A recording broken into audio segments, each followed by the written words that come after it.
அந்த எக்ஸ்பெரிமெண்ட் என்ன பார்க்க போகிறோம் அப்படின்னா ஒரு கெமிக்கல் ரியாக்ஷன் சம்மந்தப்பட்ட ஒரு எக்ஸ்பெரிமெண்ட்.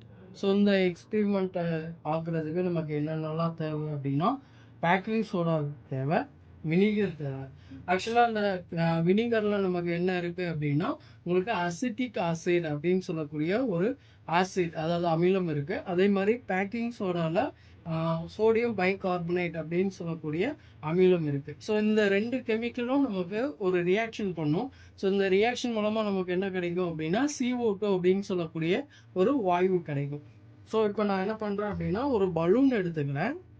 ஸோ இந்த பலூனில் நம்ம வந்துட்டு பேக்கிங் சோடாவை ஆட் பண்ணிக்குவோம்.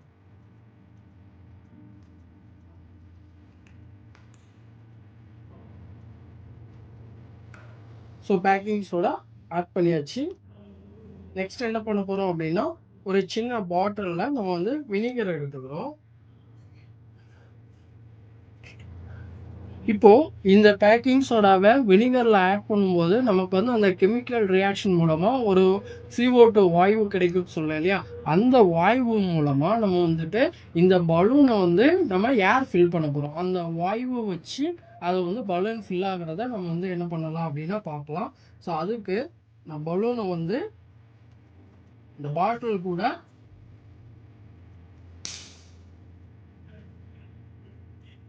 கேப் பண்ணிவிட்டு இந்த இடத்துல நம்ம வந்துட்டு அந்த வினிகர் ஆட் பண்ணும்போது நமக்கு என்ன நடக்குதுன்றத கீழே பார்த்தீங்கன்னா தெரியும். ஸோ இந்த எக்ஸ்பெரிமெண்ட் அப்படின்றது ஒரு கெமிக்கல் ரியாக்ஷன் எப்படி நடக்குது அப்படின்றத நம்ம புரிஞ்சுக்கணும் அப்படின்றதுக்கான ஒரு எக்ஸ்பெரிமெண்ட்.